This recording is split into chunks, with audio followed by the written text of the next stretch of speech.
Welcome welcome friends, welcome to my channel. आप सभी का बहुत बहुत स्वागत है। तो आज का ये वीडियो मेरा डेडिकेटेड है मेरे इस स्नेक प्लांट पर, जिसे मैंने आज से 10 महीने पहले खरीदा था। जब मुझे स्नेक प्लांट खरीदना था तो मेरे पास दो चॉइसेस थी। एक स्नेक प्लांट उन्होंने मुझे ऐसा बताया जो कि नर्सरी पॉट में था और उसमें एक ही पप था और एक छोटा ग्रो हो रहा था, जबकि ये प्लांट मुझे नर्सरी ग्रो बैग में मिला, 150 रुपीज़ में मुझे मिला।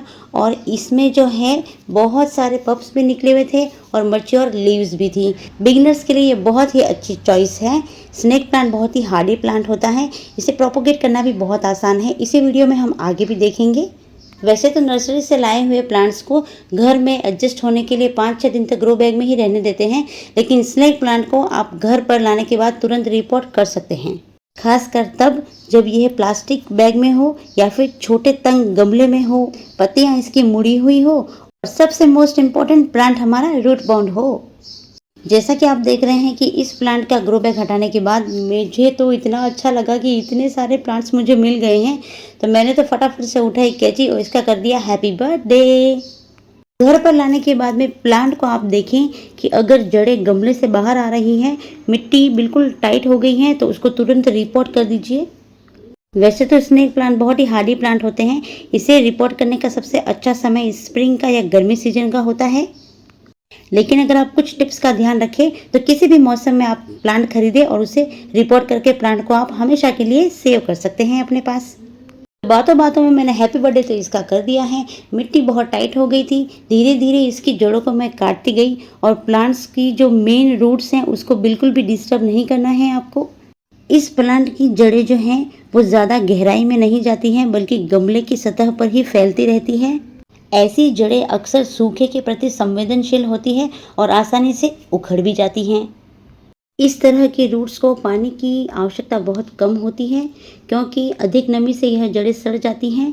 इस तरह की जड़ों को ट्यूबरोसिस रूट्स, कंदिल जड़ें या फिर राइजोमटस प्रकंद जड़ें कहते हैं, जो कि मिट्टी में गहराई में न जाकर हॉरिजेंटली फैलती हैं और नए प्लांट को जन्म देती हैं। मोटी, गूदेदार और फूली हुई होती हैं, जो प्लांट के लिए स्टार्च और पानी जमा करती हैं, जो कि आमतौर पर जमीन के नीचे पाई जाती हैं और पौधे को कठिन परिस्थितियों में जीवित रहने के लिए हेल्प भी करती हैं। इसीलिए तो यह एक हार्डी प्लांट है।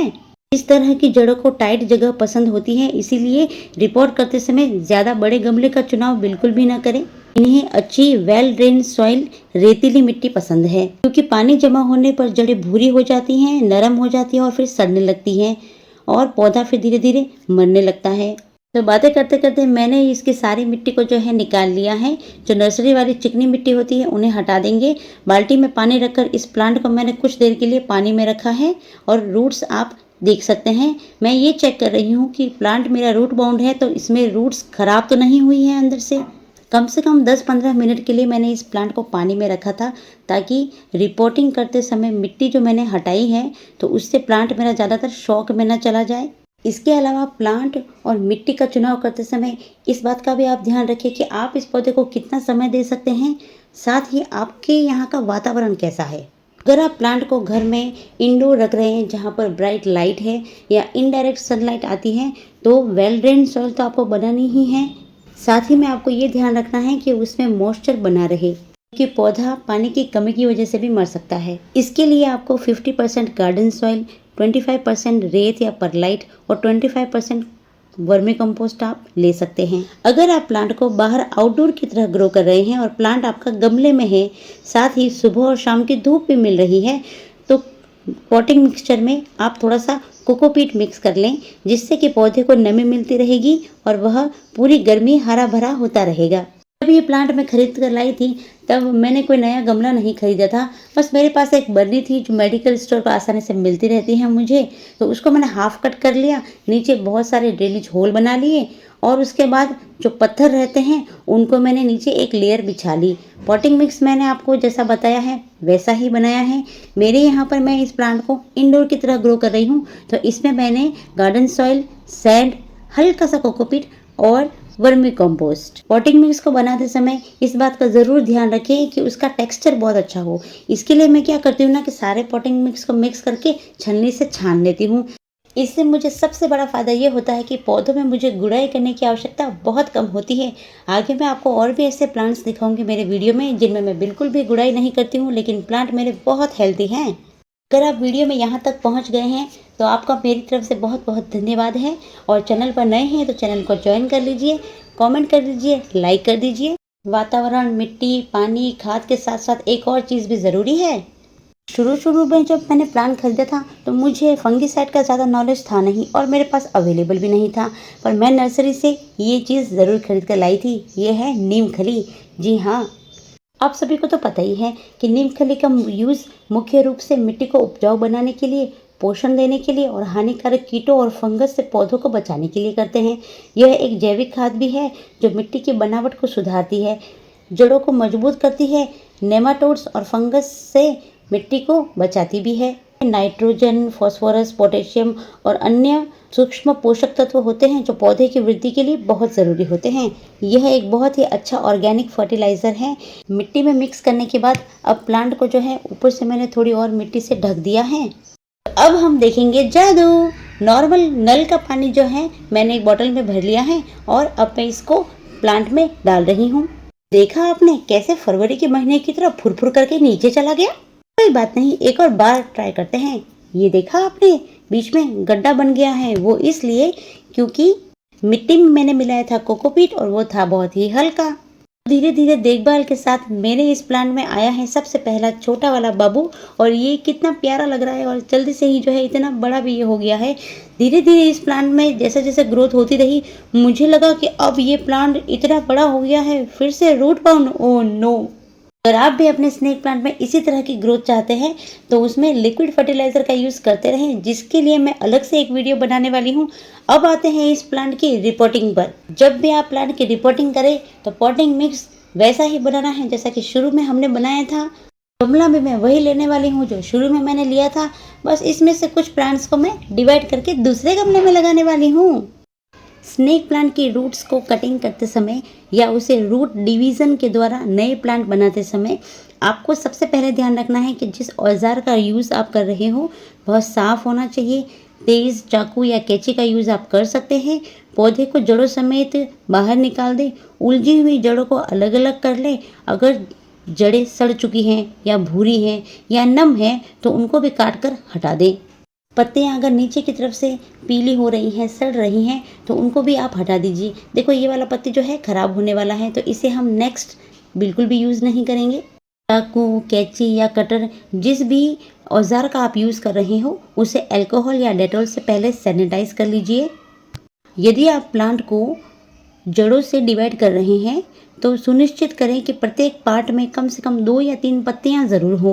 यदि जड़ें काली या नरम हो गई हैं तो उनको हटा दीजिए और स्वस्थ और हल्के रंग की जड़ों को रहने दीजिए। प्लांट की मिट्टी कैसी होनी चाहिए उसके बारे में हम ऑलरेडी बात कर चुके हैं। कटिंग या रिपोर्टिंग के तुरंत बाद में आपको पानी ज़्यादा नहीं देना है। 1 या 2 दिन का समय दें। इसके बाद में इसको बहुत ही कम पानी दें।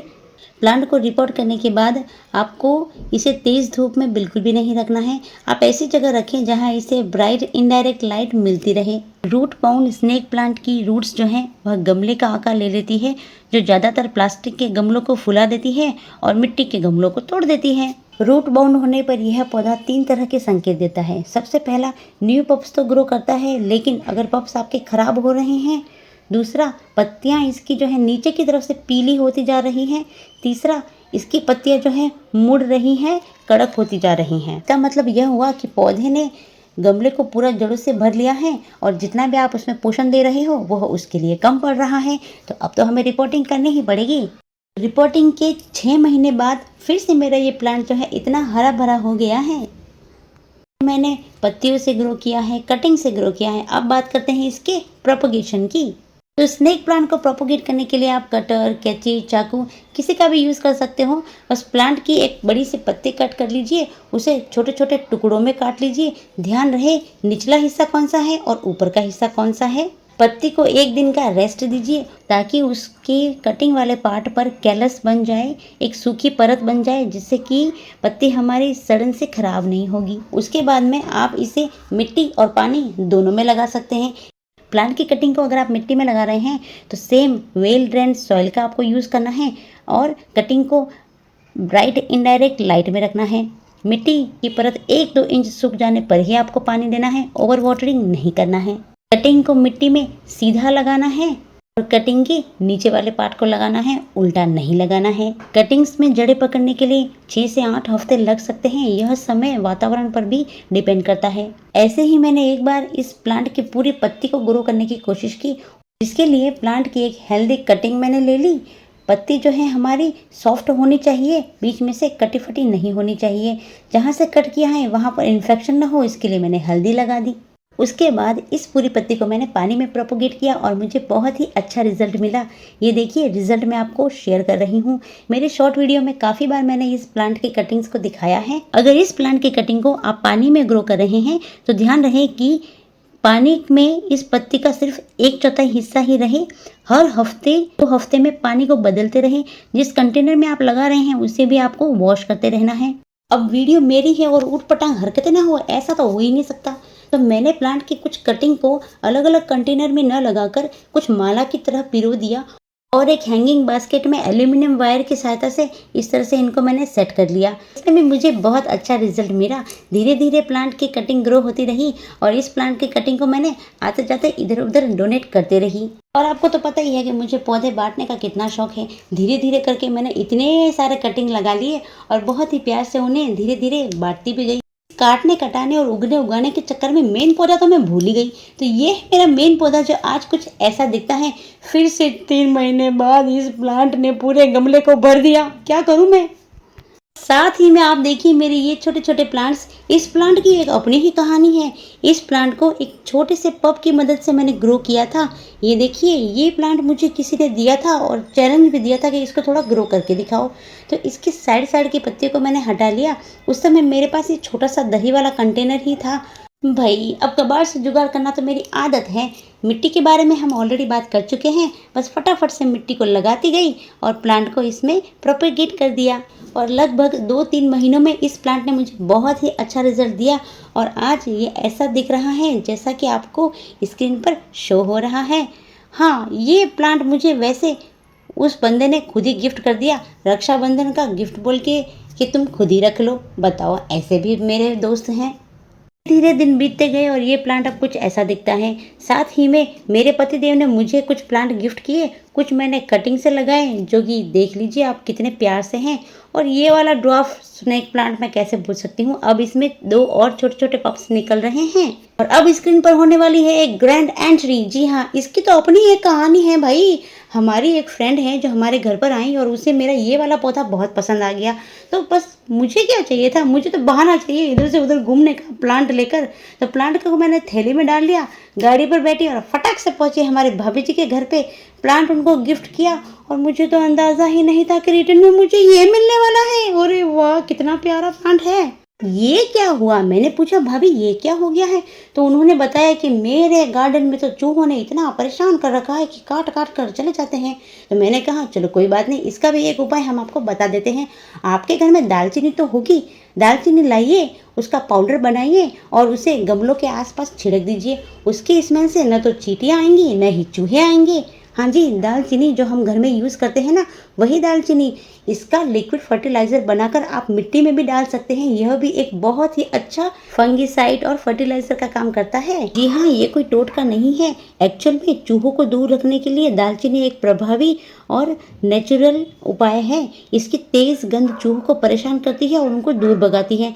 दालचीनी का पाउडर सीधे आप मिट्टी के ऊपर या गमलों के चारों तरफ छिड़क दीजिए या फिर दालचीनी के तेल का स्प्रे भी आप कर सकते हैं। ध्यान आपको ये रखना है कि हर 3 से 4 दिन में और गंध कम होने पर पाउडर का स्प्रे आप करें।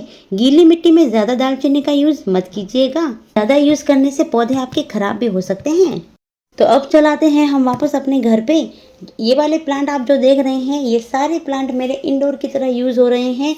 मिट्टी पूरी सूख जाने पर ही मैं इनको पानी देती हूँ। साथ ही साथ कुछ पौधे मैंने पानी में लगाए, कुछ मिट्टी में लगाए, कुछ कबाड़ से जुगाड़ में लगाए। तो ये वाले सभी पौधों का एक और नया वीडियो आने वाला है। तो आशा करती हूँ कि आप सभी को मेरा यह वीडियो पसंद आया। मेरी तरफ से बाय बाय। देखने के लिए thank you. Please don't forget to like, share and subscribe. ला ला ला ला ला ला